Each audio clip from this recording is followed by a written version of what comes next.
Assalamualaikum warahmatullahi wabarakatuh. Ketemu lagi di channel CKM 20 News, dan kali ini saya akan mengungkap sejarah terjadinya dan ditemukannya objek wisata di daerah Bandung Barat ya, tepatnya di daerah Citatah. Nama ini Gua Pawon ya teman-teman, nama objek wisatanya. Dan saya sendiri tidak sendiri, ditemani oleh rekan sesama konten kreator. Mari kita panggil Mas Yoga. Check it out. Halo guys. Nah, gimana nih hari ini kita nge-explore ke atas ya? Gua Pawon ini ya tempatnya. Pokoknya jangan lupa di like, komen, dan subscribe. Jangan lupa di share juga teman-teman ya. Punya akun ya, apa namanya akun YouTube? Yoga Yudiana. Yoga Yudiana. Oke. Jangan lupa di follow, di subscribe, di share. Loncengnya juga itu di. Oke, nice. Oke. Jangan kemana-mana. Oke, kita ke atas. Kita lanjut. Oke. Check it out. Dan teman-teman, saya akan mulai berjalan ya ke atas Gua Pawon ini, dan di sini cukup menanjak ya, naik ke atas, dan kita lihat pakai kamera depan. Oke. Nah seperti ini teman-teman, dan ada ini pelang pemberitahuannya, situs Gua Pawon 100 meter ke atas ya, dan seperti ini keadaannya. Oke, kita lanjut ke atas guys, soalnya ini banyak bebatuan. Dan kita akan melihat ada fosil di atas sana.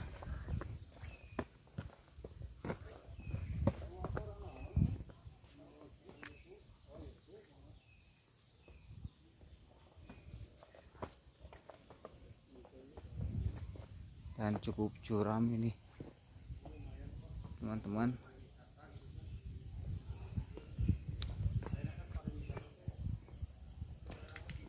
Banyak monyet di sini. Dan saya akan menemui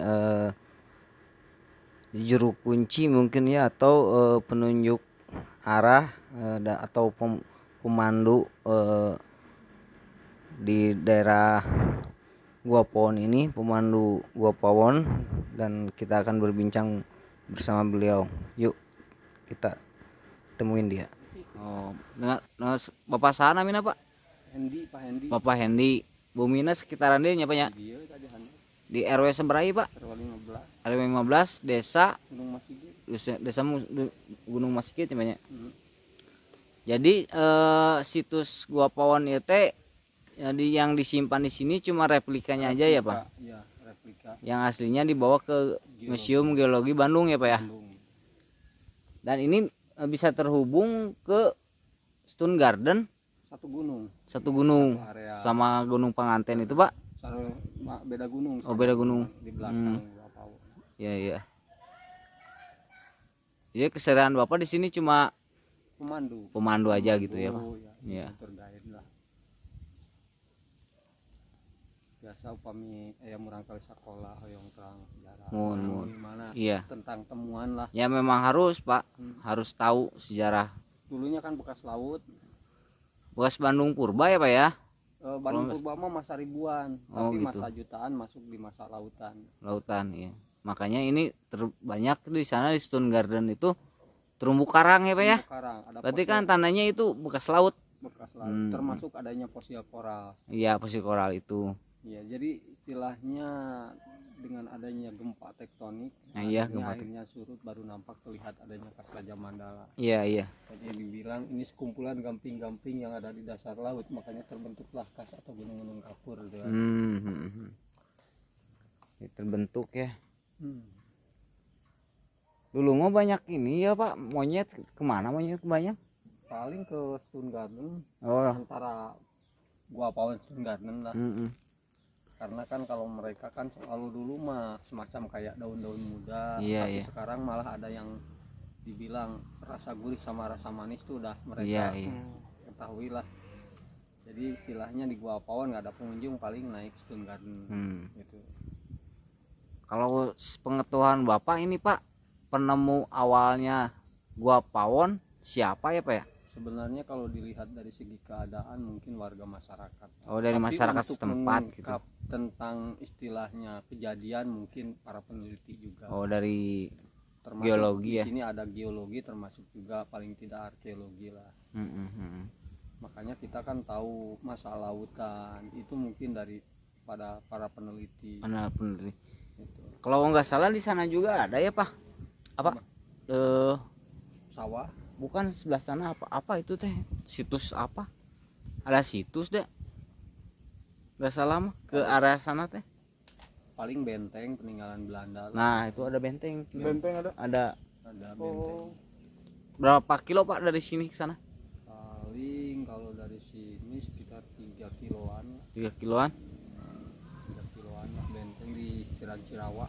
Oh, yang di Cirawa itu? Iya. Oh, yang kemarin dieksplor sama saya Iya, kayak. itu kan bekas peninggalan Belanda. Lanjut keluar. Bapak iya. Ayo. Ya, kita teman-teman kita langsung ke atas aja ya. Di break dulu.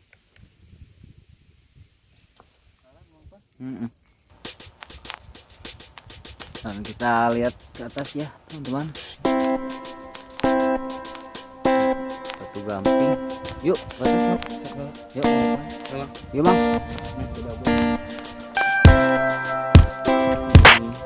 Ya. Sumbernya yang menunjuk arah dan menceritakan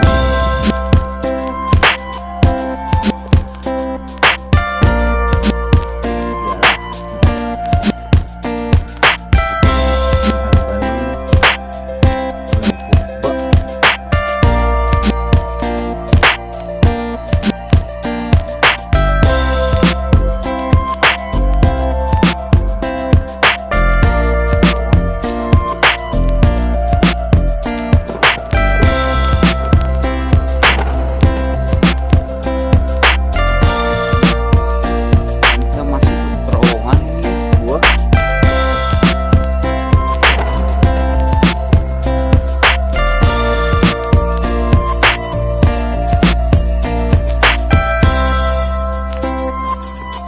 Kita akan menuju. Pak, bentar mau lihat ini dulu Pak. Ya, siap.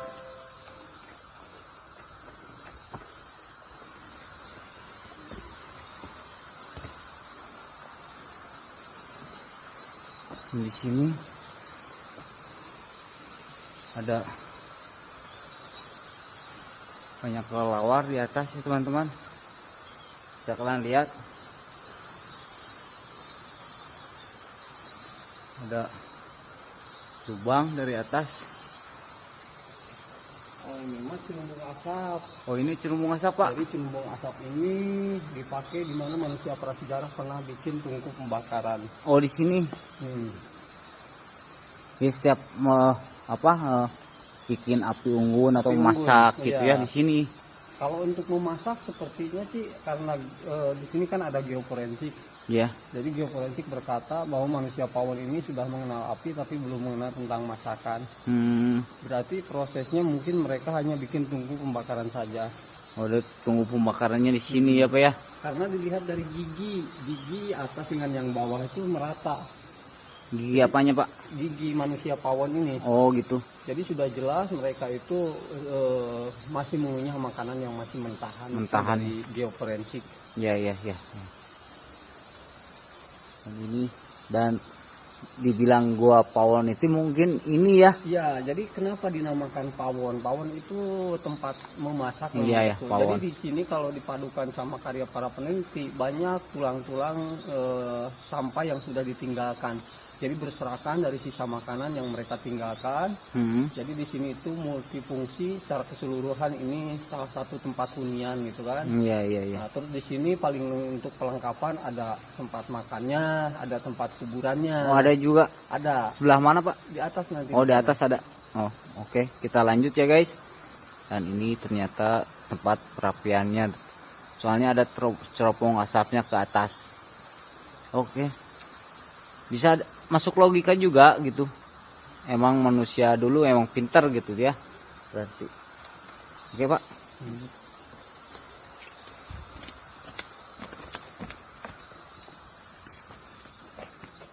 Kalau mereka kan pakai gosok-gosok batu. Contoh Misalkan kita di rumah punya listrik bisa nyalanya listrik tidak terlepas adanya positif dan negatif. Kalau kita melihat waktu mereka menyalakan api hanya menggosok-gosok dua batu di tangannya, tangan manusia dulu hingga sekarang sama, ada yang kanan ada yang kiri. Kanan bisa saja dianggap hal yang positif, kiri yang negatif sama-samanya. Terus kenapa mereka sekarang kan ada sate, ada garpu. Nah contohnya misalkan kalau istilah kita sekarang tahu tentang siput. Setiap siput untuk mudah dikeluarkan isi siputnya ujung buntutnya dipotong. Kalau kita mah simpel dikecerok gitu kan. Tapi bagi mereka kan belum ada izin dari Sang Pencipta. Makanya dari tulang kera, nah itu kan ada dari lengan patebrata kelompok kera itu dipakai untuk mengkonsumsi makan termasuk mencongkel siput. Jadi siput itu dicongkel dimakan. Terus daging yang sudah iris itu dipotong ditusuk dimakan. Nah makanya wajar kalau sekarang ada sate, ada berarti garpu. udah pinter ya, udah ada ide Sebenarnya yang mahanya itu izin dari Sang Pencipta. Contoh kan gini lah Pak. Oh jadi dulu mah belum ada, maksudnya beragama belum? Iya belum. Contoh kan kayak gini, kalau sekarang mau ada orang nih nguburin orang di syarat seperti ini kan bingung semuanya gitu kan. Orang yang sudah meninggal kan susah seperti ini kan. Tapi mungkin kalau izin Sang Pencipta mengizinkan pasti ada solusi. Nah mereka mampu. Apa yang kita tidak bisa lakukan mereka bisa lakukan, itulah kehidupan itu kan. Tapi ini cuma replika ya Pak ya? Oh yang paling bawah itu 100 cm. Oh, yang paling bawah. Oh, yang bawah itu. Ya, yang maksudnya yang paling pendeknya gitu. Yang paling pendeknya 140 cm. 100 cm. 100 cm. Yang paling tingginya sampai 2,40 meter. 2,40 meter sama dengan betapa tingginya itu. Iya, cuman ini sudah satu manusia yang sudah masuk ke manusia modern. Jadi mereka itu sudah pintar-pintar. Oh, sudah ini fosil ini tuh. budaya. Oh. Fosilnya teman-teman. Yang di belakang ini, pagar-pagar ini dia udah pada pintar, udah mengenal budaya gitu teman-teman. Fosilnya di sini ada di bawah. Kalau misalnya ke sana mana itu Pak? Ke jendela-jendela. Oh, jendela-jendela. Itu 2 pohon itu teman-teman. Camping di sini. Sini aja. Berarti Pak pertama ditemuin di sini ya Pak ya? Jadi ditemukan di sini tahun 2003 itu. Ya, tepatnya di sini. Dari Balai Lagi Arkeologi ngegali Bandung. apa gimana Pak? Sebenarnya sih untuk pengawalan sih digali. Oh, Jadi di sini itu digali yang akhirnya ditemukan di 2003 4 kerangka tambah 2017 3 kerangka. Jadi sudah ada total manusia yang sudah ditemukan ada 7 kerangka manusia. ada 7 ya. Jadi untuk jenisnya ini masuk ke ras mongoloid Homo sapiens. Homo Ini sapien masuk ya? di Mesolitikum. Hmm. Kalau untuk Gua Pawon masuk di Meso, kalau Stone Garden masuk di Neolitikum. Di sana lebih Neolitikum. muda, sudah melaju ke zaman-zaman ritual lah. Iya ya. Nah ini juga sebenarnya hasil dari kerjasama antara Balai Arkeologi Bandung dengan Geoforensik. Ini sudah keluar untuk penanggalan kisaran umur. Ini yang atas pria dewasa 7.300 sampai 9.500. Itu temuan yang 4 kerangka. Terus di 2017 yang 3 kerangka, yang tengah masuk di 10.000, yang paling bawah target di 12.000 tahun ke belakang. Gitu. Cuman nah kalau untuk tadi kita bicara tentang kisaran umur, bukan berarti mereka hidup ribuan tahun, tapi di ribuan tahun ke belakang mereka hidup. Iya. Nah, yang jadi pertanyaan berapa sih umur mereka? Nah, Nah, jadi umur mereka itu lebih pendek daripada kita. Jadi menurut Dr. Lutfi, kalau istilah mereka itu 0 sampai 30-an. Jadi 30 itu sudah tua-tua. udah Nah, tua Oh, jadi. udah sampai 30 tahun. 30 tahun udah tua-tua. Jadi alasan utama kalau istilah kita juga sudah bisa lebih memahami.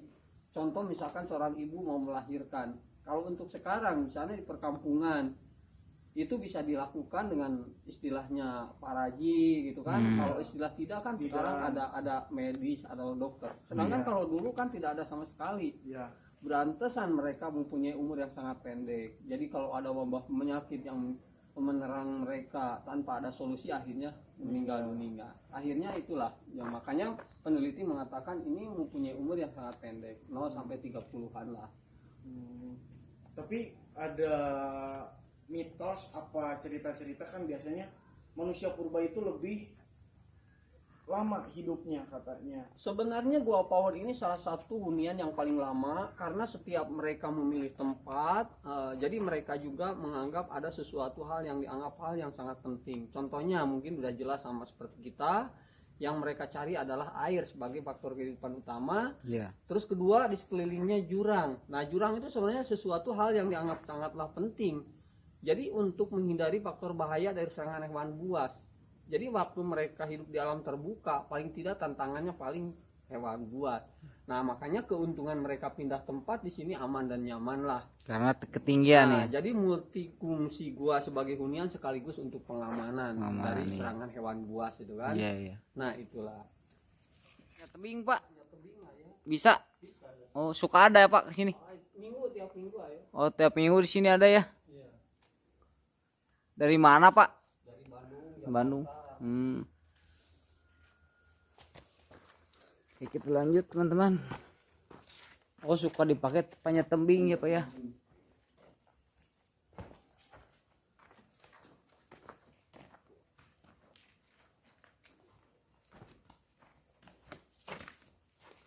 Cukup unik ya teman-teman, ini soalnya gamping-gampingnya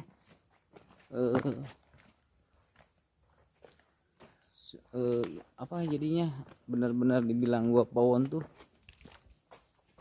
cukup relatif unik banget gitu. Mungkin sebagian orang yang belum mengetahui dari luar Jawa Barat. Nah, saya publikasikan sekarang untuk lihat keadaan di tahun ini.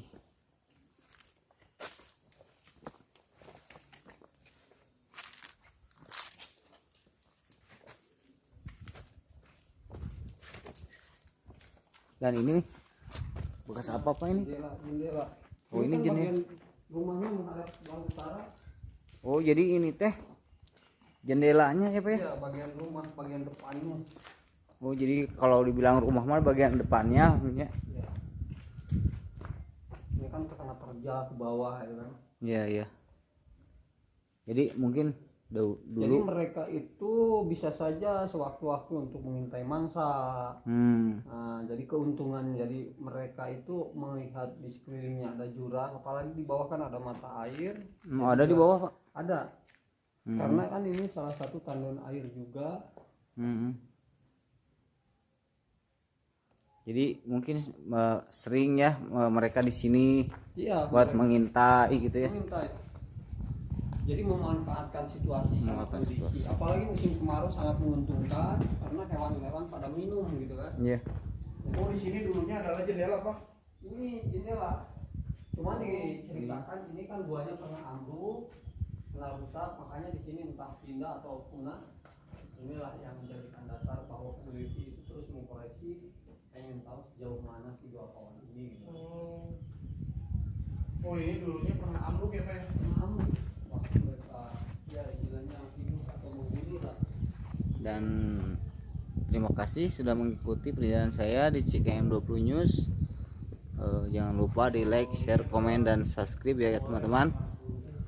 Dan nantikan terus video-video berikutnya yang menarik dan akurat dan berimbang. Dan saya ucapkan terima kasih. Assalamualaikum warahmatullahi wabarakatuh.